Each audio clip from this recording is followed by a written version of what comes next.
Fala pessoal, meu nome é Welson. No vídeo de hoje vamos falar um pouquinho aí sobre continuidade, agora no contexto de variáveis complexa, beleza? Mas antes aí de qualquer coisa, galera, deixa aquele joinha aí para ajudar, não custa nada.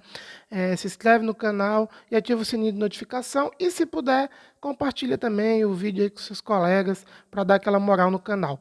Tranquilo? O vídeo é feito com carinho aí, então se vocês puderem dar essa moral, ajuda bastante a gente aqui que produz material.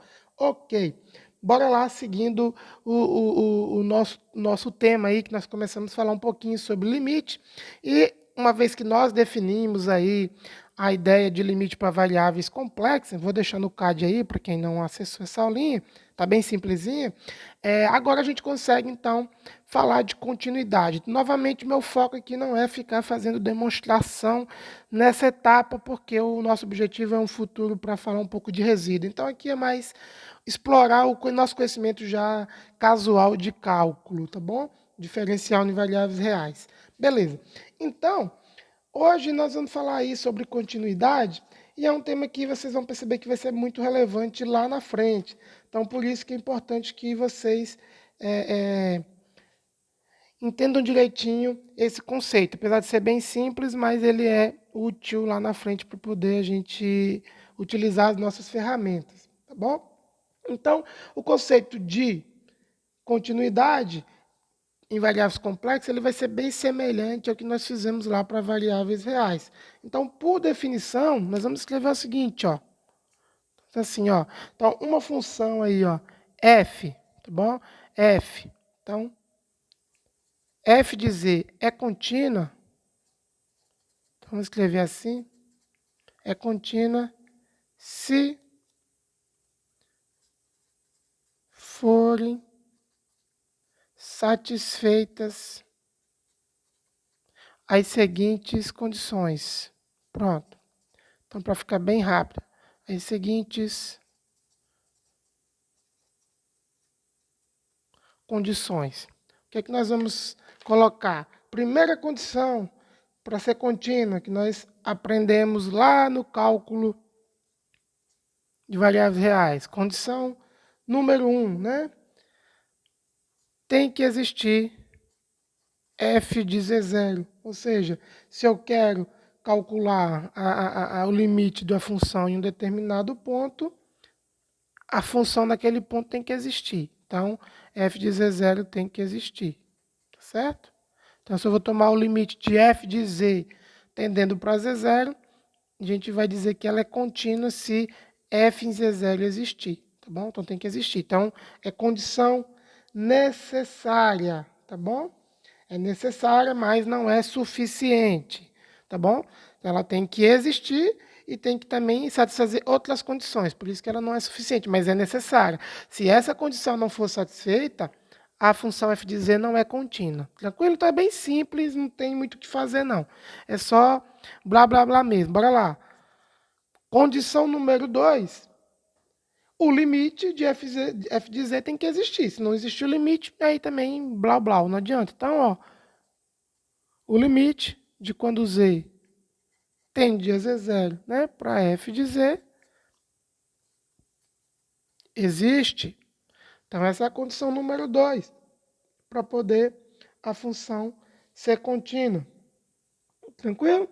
E a condição número 3, que a gente fecha a conta, bonitinho, é que o limite, olha lá, ó, de z, bem óbvio, de f de z, tem que ser igual a f no ponto z0. Essas são as mesmas condições que a gente tinha lá no cálculo de variáveis reais. A única diferença é que vai dar um pouquinho mais de trabalho de fazer as contas, porque você vai ter duas componentezinhas, uma parte real e uma parte imaginária.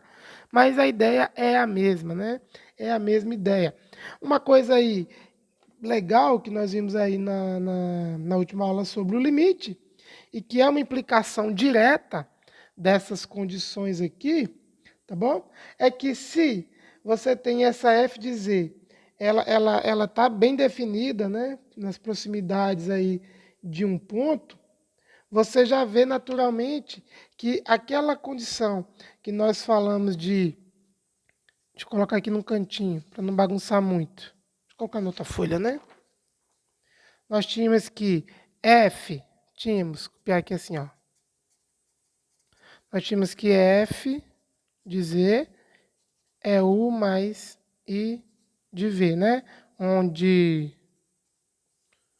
u vai ser um de x e y, e v é de x e y, né? Considerando que a função z é algo nesse formato, x mais y, né? A nossa função não, a nossa variável, beleza? Então, quando a gente considera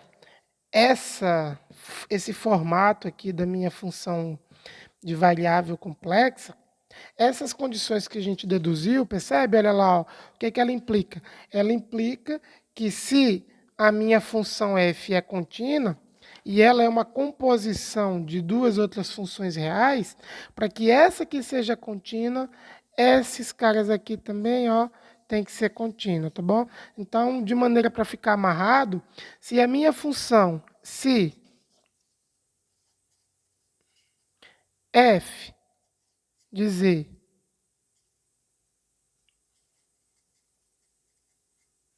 é contínua, então, u de xy e v de xy são contínuas também. Tá bom? É uma implicação aí dessa imposição dessas condições que nós estamos falando, tá bom? Então, de cara, se você tem uma função de uma variável complexa, você deduziu toda a expressão, encontrou uma u mais uma i de v, e você já percebe que uma dessas partes aqui não são contínuas, tá? Obviamente que esse f de z também não é contínuo, tá bom? Então, você já mata um problema aí de cara. Beleza, pessoal? Então o vídeo vai ficando por aqui. Novamente peço aí para você se inscrever no canal, deixa o seu joinha, galera, compartilha, ativa o sininho para receber mais vídeos. E nós vamos trabalhar bastante esse material e outros materiais aí de matemática e física, beleza? E de ciência também em geral. Abraço!